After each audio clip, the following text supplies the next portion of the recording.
मैं पूरा प्रयास करूंगा कि हर ललाट पे तिलक हो। राजनीति का मतलब ही यही है कि लोगों की मदद करना, और एक जरिया यही है कि आप लोगों की मदद कर सकते हो। बाकी नॉर्मल इंसान किसी की मदद करने जाएगा तो वो क्या करेगा, लेकिन उसके पास अगर पावर हुआ तो 100% कहीं ना कहीं लोगों की मदद भी करेगा, लोगों की तकलीफें भी दूर करेगा, और हर समस्या में उनके साथ खड़ा रहने की ताकत रहेगी। हमारे यशस्वी प्रधानमंत्री जी मोदी जी अगर ये हिंदू राष्ट्र घोषित कर दे तो एक तरह की खुशी की बात है, लेकिन मैं इसको हिंदू राष्ट्र मानूंगा नहीं। बाल गंगाधर तिलक जी ने एक गणपति विसर्जन का प्रोग्राम रखा। उसका एक ही कारण था कि हिंदू एक सूत्र में बंधे, एक जाजम पे आवे, एक साथ रहे, एक दूसरे में एकता स्थापित करे। उसके लिए उन्होंने वो कार्यक्रम और रैली स्टार्ट की। लेकिन उस कार्यक्रम को हम लोगों ने एक सोशल मीडिया और एंजॉय मनोरंजन का साधन बना दिया। जरूरत पड़े किसी के कि धर्म पे कोई आंच आ जावे, सनातन पर कोई आंच आ जावे, गौ माता के लिए कोई आंच आ जावे, तो पूरा हिंदूवादी सनातनी सब लोग एक सूत्र में बंध के नॉर्मल दिन खड़े रहे, तो उसको मैं मानता हूं भगवा रैली, सनातनी रैली। क्योंकि जो वार्ड में अगर कोई नेता हो, सरकारी स्कूल में जाया करे, टीचर से बात करे, बच्चों से बताया करे क्या पढ़े। आज भी सरकारी स्कूल वाले बच्चे अ ई पे ही रह जाते हैं, और प्राइवेट स्कूल में 10,000 15,000 की सैलरी वाले टीचर बच्चों को इंग्लिश में हर तरफ से शिक्षित करते हैं। क्या कारण रहा होगा? एसटी, एससी, ओबीसी, जनरल, ये सब हिंदुत्व है, सनातन है, सनातन की शक्ति है, लेकिन हर समाज का एक ठेकेदार उनके बीच में आकर उनको भ्रमित करके उनको अलग अलग कर दिया है। और जब तक हिंदू अलग अलग जात में बटेगा, कभी आप हिंदू राष्ट्र की बात नहीं कर सकते हो, सनातन की बात नहीं कर सकते हो, हिंदुत्व किसी की बात नहीं कर सकते। इसलिए किसी भी हालत में अगर देश को आगे ले जाना है, सनातन को आगे ले जाना है, हिंदुत्व को आगे ले जाना है, तो इन जात को सबको एक सूत्र में बनना पड़ेगा। हमारी जो माँ है 9 महीने हमारे को पेट में रखकर 2 साल 5 साल हमारे को दूध पिलाती, उसके लिए हम जान तक निकालने के लिए तैयार है कि हमारी माँ को कोई देख भी ले तो हम उसको मार सकते हैं। लेकिन आज गौ माता जो बचपन से लगा के बूढ़े मर जाओ जब तक गौ माता उसको दूध पिलाती है, उनके लिए सारी व्यवस्थाएं करती है हर चीज की, बच्चों से लगा कर सब मिठाई हो कोई भी चीज। लेकिन आज उनकी हालत जो दयनीय हालत है, उसको देख के वाकई में मेरा मन बहुत विचलित होता है। कत्ल खाने में गाय काटी जा रही है, वो सारा पैसा हमारे देश में आ रहा है, उससे शिक्षा बढ़ रही है, गरीबों को रोटी दे नहीं। ऐसे गरीबों को रोटी और ऐसी शिक्षा क्या काम की जो हमारी गौ माता को कत्ल खाने बेचकर वो पैसा हमारा देश में आवे और हमारा देश विकास की ओर जाए। मैं ऐसे विकास को ठुकराता हूं।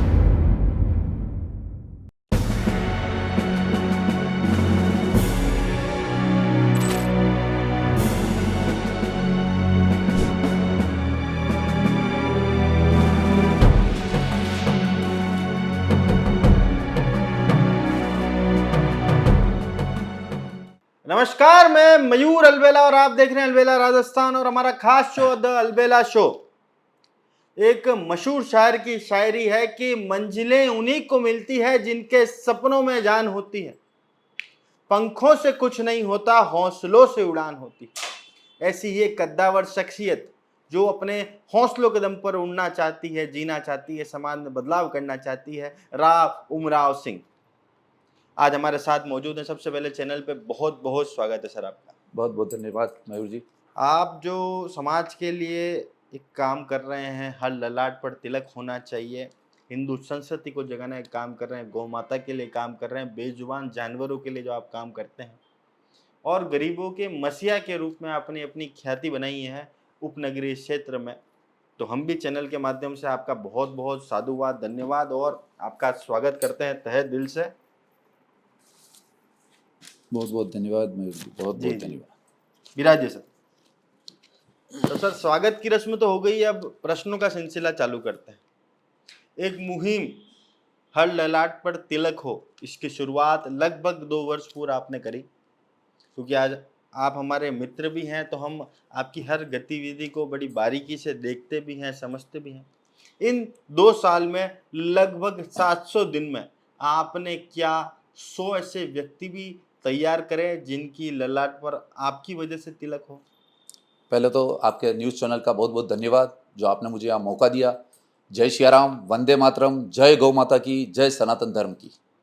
तिलक की मैंने 2-3 साल हो गए इसको अभियान को चलाए और 100% मैंने कहीं ना कहीं 100 नहीं 100 से ज़्यादा ही लोगों को मैंने तैयार किया है जी। जो 100% सुबह घर से निकलते हैं तो अपने ललाट पर तिलक लगा के निकलते हैं, कई मंदिर जाते हैं, कई पूजा करते हैं। तो कुछ लोग थे, बहुत से लोग जो खाली पूजा करते आरती करके निकल जाते थे, लेकिन पूजा और आरती उसमें सर्वप्रथम ललाट पे तिलक होना अनिवार्य है। और अधिकतर लोग मतलब 40% मेरे जो ग्रुप है, मेरे जो आसपास के लोग हैं, उन्हों को मैंने तिलक के लिए प्रेरित किया है और वो लगाते भी है और उनको तिलक से 100% कहीं ना कहीं कोई फायदा भी होता है, उनकी जीत भी होती है।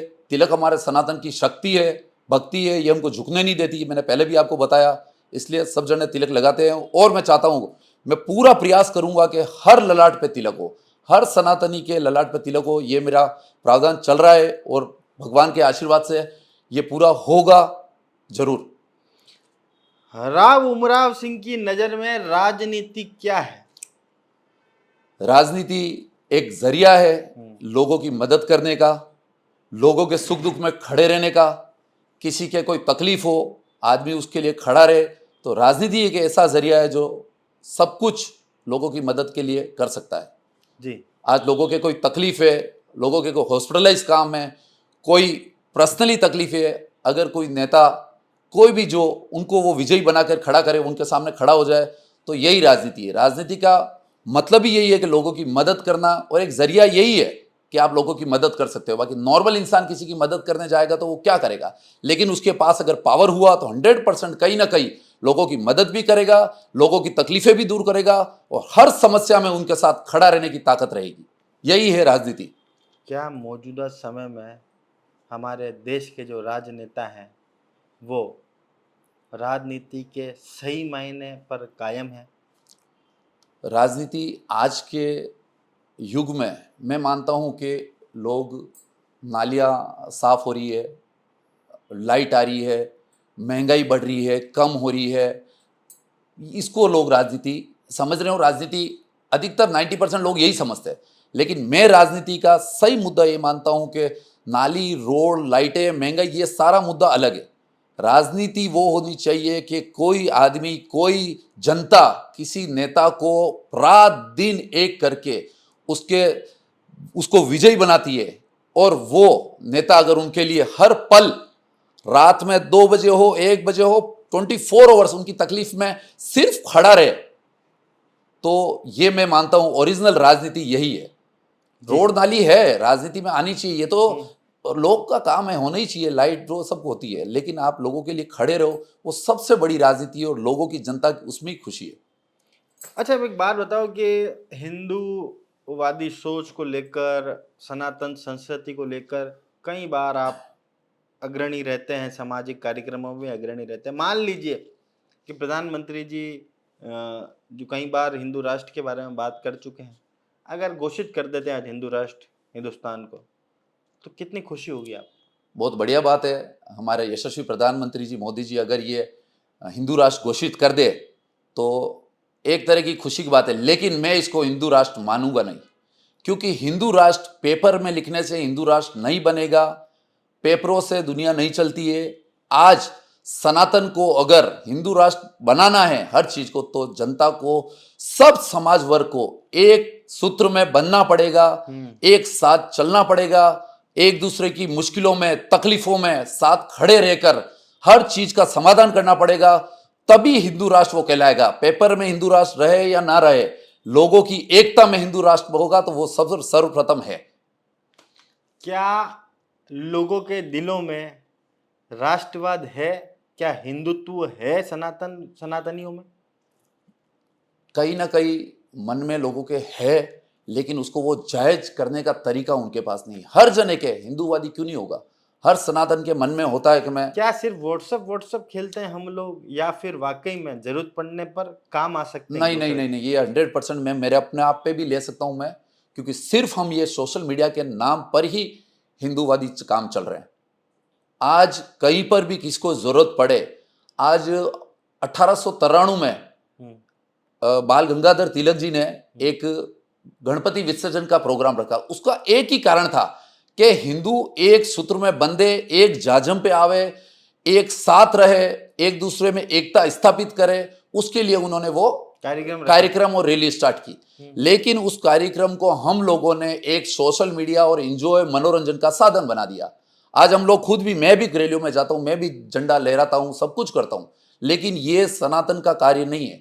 सनातन का एक ही कार्य है कि आप रैली रहो ना रहो, कोई त्योहार के दिन ललाट पे हो तिलक और अपने अपने मंदिरों में 10 मिनट, 15 मिनट, आधा घंटा हर एक सनातनी जाकर भगवान की भक्ति करे, मन में भगवान का नाम ले, वही है सबसे बड़ी भक्ति। आप रैलियों में ये करने से कुछ होने वाला नहीं। और रैली, अगर आपको चाहिए रैली, तो किसी जरूरत पड़े किसी के कि धर्म पे कोई आंच आ जावे, सनातन पर कोई आंच आ जावे, गौ माता के लिए कोई आंच आ जावे, तो पूरा हिंदूवादी सनातनी सब लोग एक सूत्र में बंध के नॉर्मल दिन खड़े रहे, तो उसको मैं मानता हूं भगवा रैली, सनातनी रैली।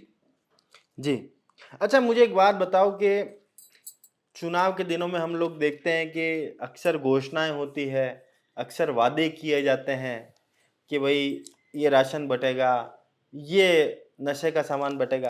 क्या वो एक दिन के सामान की वजह से जो लोग गलत वोट कास्ट करते हैं, उनको क्या संदेश देना चाहते हैं? 100% ये गलत है। बिल्कुल गरीबों को, किसी भी इंसान को स्वार्थ देकर अगर आप अपना इलेक्शन या अपना कुछ प्लस करना चाहते हो तो वो सरासर गलत है। एक इंसान अपना वोट देकर, देश की बात आती है, किसी को जिताता नहीं, वो देश में विकास के लिए वो कार्य करता है। अगर वो वोट राशन, वो भी 1 दिन का, 2 दिन का, 5 दिन का राशन या कुछ नशे की सामान देकर उनको अगर वोट लेते हैं तो सरासर गलत है। अगर आपको उनसे वोट लेना है तो उनको बताइए कि आपके 5 साल या जीवन भर आपका परिवार खुश रहे, आपके राशन की व्यवस्था कहां से आए, या आपके घर में कोई बेरोजगार है उसको रोजगार दिलाकर आपके घर में आपकी व्यवस्था से ही आप राशन लाओ, या आपको जरूरतें पूरी करो, आप स्कूल की पढ़ाई करो, फ्री में कुछ नहीं, आपको वैसी व्यवस्थाएं कराए, नौकरियों की व्यवस्था कराए, कोई बेरोजगार है उसको रोजगार दिलाओ, आप वो व्यवस्था करो ना। हमको 1 दिन 2 दिन राशन तो 10 दिन में खत्म हो जाएगा, लेकिन उन लोगों का बाद में क्या है। इसलिए वोट आप उसी लिए मांगो कि मैं तुम्हारे साथ खड़ा हूं और आपके किसी भी तकलीफ में आपको कोई रोजगार नहीं है तो रोजगार दिलाऊंगा, तो आपको परिवार आप सुखशुल चला सको, तो आप वोट मांगो इस तरीके से। क्या उमराव जी, एक वार्ड को बदलने से देश में बदलाव आ सकता है? 100% आ सकता है। आप वार्ड में हर वार्ड में एक कोई ना कोई पार्षद होता है, मंडल अध्यक्ष होता है, कोई भी मतलब एक नेता होता है।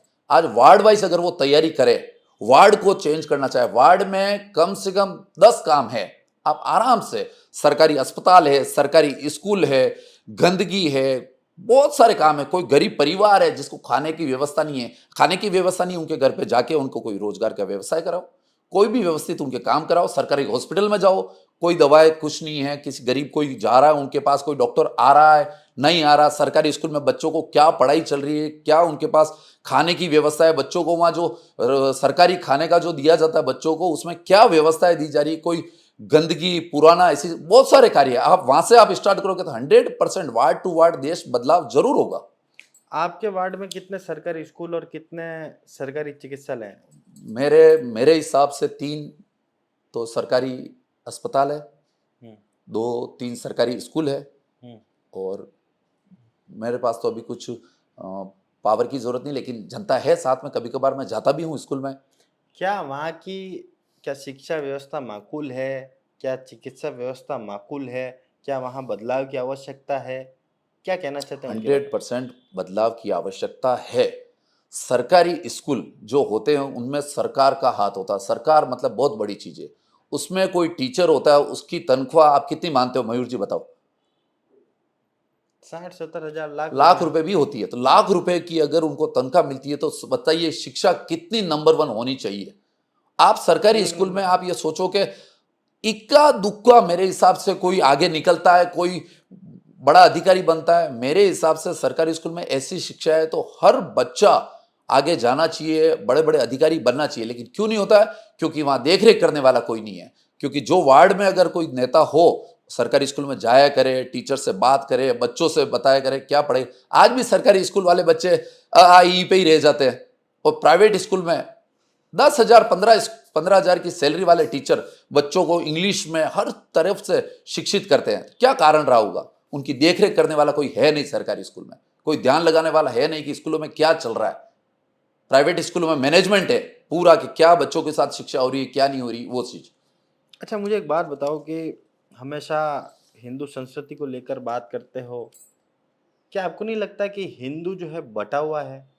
ब्राह्मणों में, क्षत्रिय में, वैश्य में, शूद्र में, अलग अलग जात के फैक्टरों में हम लोग बटे हुए हैं। हम लोग हिंदू है कहाँ? बिल्कुल सही बात है, बहुत अच्छा आपने प्रश्न किया है। हिंदू हम नहीं है, रहे भी नहीं है। सिर्फ हम बात कर सकते हैं हिंदू राष्ट्र की, लेकिन हिंदू राष्ट्र बात करने से पहले हम हिंदू होने चाहिए। हिंदू होने का एक ही तात्पर्य है, मैंने पहले भी आपको बताया, एसटी, एससी, ओबीसी, जनरल, ये सब हिंदुत्व है, सनातन है, सनातन की शक्ति है। लेकिन हर समाज का एक ठेकेदार उनके बीच में आकर उनको भ्रमित करके उनको अलग अलग कर दिया है। और जब तक हिंदू अलग अलग जात में बटेगा, कभी आप हिंदू राष्ट्र की बात नहीं कर सकते हो, सनातन की बात नहीं कर सकते हो, हिंदुत्व की किसी की बात नहीं कर सकते। इसलिए किसी भी हालत में अगर देश को आगे ले जाना है, सनातन को आगे ले जाना है, हिंदुत्व को आगे ले जाना है, तो इन जात को सबको एक सूत्र में बनना पड़ेगा किसी भी हालत में। गौ माता को लेकर क्या सोच है और क्या अभी भी बदलाव देखते हो गौ माता के संरक्षण को लेकर? गौ माता के आए दिन हम वीडियो देखते हैं कि भाई ट्रकों में भर के गौ माताएं जा रही है कहीं कटने के लिए। क्या इसमें भी राजनीतिक जो छत्र छाया है बड़े नेताओं की, उसके बगैर ये संभव है क्या? नहीं, नहीं संभव है। 100% कुछ न कुछ इसमें राजनीति नाम है, सरकार का भी हाथ हो सकता है। क्योंकि आज ये बताइए कि हम जो भी आप मिठाई खाते हो, मावा खाते हो, मलाई, बर्फी, जो भी पनीर वनीर, अच्छी अच्छी चीजें आप किसके द्वारा प्राप्त होती है वो आप बता? दूध के द्वारा। दूध के द्वारा। और दूध हमारी गौ माता देती है। हमारी जो माँ है 9 महीने हमारे को पेट में रखकर 2 साल 5 साल हमारे को दूध पिलाती है, उसके लिए हम जान तक निकालने के लिए तैयार है कि हमारी माँ को कोई देख भी ले तो हम उसको मार सकते हैं। लेकिन आज गौ माता जो बचपन से लगा के बूढ़े मर जाओ जब तक गौ माता उसको दूध पिलाती है, उनके लिए सारी व्यवस्थाएं करती है, हर चीज की, बच्चों से लगा कर सब मिठाई हो कोई भी चीज। लेकिन आज उनकी हालत जो दयनीय हालत है उसको देख के वाकई में मेरा मन बहुत विचलित होता है।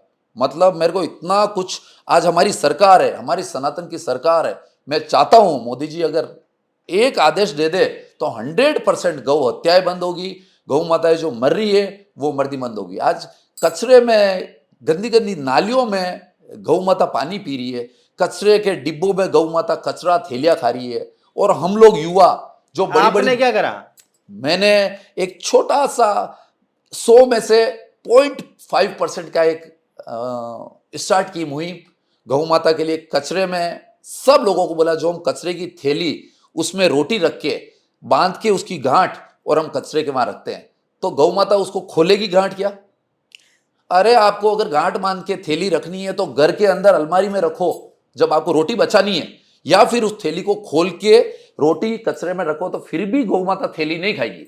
गौ माता थैली खाने के लिए नहीं, वो अंदर जो रोटी है, खाने की वस्तु है, उसको खाने के लिए गौ माता उस थैली को भी पेट में उतारती है। उससे हजारों गाय मर रही है, उसका कौन ध्यान देने वाला है? कत्ल खाने में गाय काटी जा रही है, वो सारा पैसा हमारे देश में आ रहा है, उससे शिक्षा बढ़ रही है, गरीबों को रोटी दे नहीं। ऐसे गरीबों को रोटी और ऐसी शिक्षा क्या काम की जो हमारी गौ माता को कत्ल खाने बेचकर वो पैसा हमारा देश में आवे और हमारा देश विकास की ओर जाए। मैं ऐसे विकास को ठुकराता हूं। ऐसा विकास, हमारा गरीब देश चलेगा, सबसे गरीब हो जाए, लेकिन गौ माता की जान बचानी जरूरी है। चलिए उमराव जी, अगर मान लीजिए कि आप अभी भी लोगों के काम करते हो, जी बचाओ। क्या बिना पार्षद बने ये सब चीजें संभव नहीं है क्या? संभव है, मैं तो कर रहा हूं। 5 साल हो गए। 5 साल क्या, मेरा तो बचपन, आप मेरे पापा मम्मी से कभी जाके पूछोगे, मेरा शुरू से मेरा लोगों की मदद करने का सपना रहा है और मैं करता भी हूं। लेकिन अब मुझे थोड़ा सा भगवान ने थोड़ी सी पावर दी है, कुछ थोड़ी सी, मतलब, तो उसके लिए मैं लोगों की मदद करना चाहता हूं। लेकिन अगर मुझे मौका मिले, कोई भी काम करने के लिए आदमी को फ्यूल चाहिए, मैं मदद कर सकता हूं। लेकिन अगर बड़े लेवल पे लोगों की मदद करनी है, लोगों के लिए खड़ा रहना है, गौ माता के लिए खड़ा रहना है, सनातन के लिए खड़ा रहना है, तो मुझे कोई पावर चाहिए।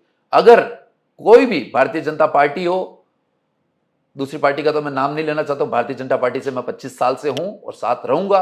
अगर वो मुझे मौका देती है तो 100% में भारतीय जनता पार्टी ने जो सपने देखे हैं वो साकार मैं मेरे हाथ से कर ही रहा हूं और 4 चांद बीजेपी को और लगवाऊंगा और साथ खड़ा रह के लोगों की मदद करूंगा। जो मोदी जी ने सपने देखे वो मेरे वार्ड में मैं पूरे करूंगा। जी, तो मतलब यहाँ से ही होगी वार्ड से देश बदलने की शुरुआत। जी सर, बिल्कुल। अगर बीजेपी टिकट देती है तो क्या जीत के लिए आश्वस्त हैं? मैं क्या कह रहा हूं, मैं जीतूं या हारूं, मैं हारूंगा भी तो भी मेरे को लगेगा कि मैंने लोगों की मदद करने के लिए आ रहा हूं, गौ माता के लिए आ रहा हूं, सनातन के लिए आ रहा हूं। मुझे हार जीत के लिए नहीं, लेकिन एक बार मुझे आगे लोगों की मदद करने के लिए कोई ना कोई फैसला या कदम लेना पड़ेगा और मैं कोशिश करूंगा। और बड़े बड़े मेरे जो है उनका आशीर्वाद रहा तो 100% उनको कुछ करके भी दिखाऊंगा। जी, तो ये थे राव उमराव सिंह जी, जिन्होंने स्पष्ट यहाँ पर बताया कि किस तरह से एक वार्ड को बदलने से देश बदला जा सकता है। गौ माता को लेकर काफ़ी चिंतक ये रहते हैं और साथ में काफ़ी प्रयासरत भी रहते हैं। गौ माता को लेकर अनेक कार्य ये लोग करते हैं। उनके पानी की माकूल व्यवस्था हो, कचरे में गौ माता कचरा ना खाए, उनके भोजन की पूरी व्यवस्था हो, उसके लेकर पूरे प्रयासरत यहाँ पर रहते हैं। और साथ ही में इन्होंने बताया कि किस तरह से हम लोग छोटी छोटी चीज़ें बदल कर एक बड़ा बदलाव यहाँ पर ला सकते हैं। और साथ ही में इन्होंने कहा है कि अगर पार्टी मौका देती है तो बिल्कुल मोदी जी के सपने को अपने वार्ड में साकार करने का सामर्थ्य ये युवा रखता है। अब ये देखना दिलचस्प होगा कि आगामी चुनाव में क्या पार्टी इन्हें टिकट देती है नहीं। और एक कार्यक्रम आपको कैसा लगा कमेंट बॉक्स में अपनी राय जरूर बताइएगा। जय हिंद, जय भारत, जय मेवाड़।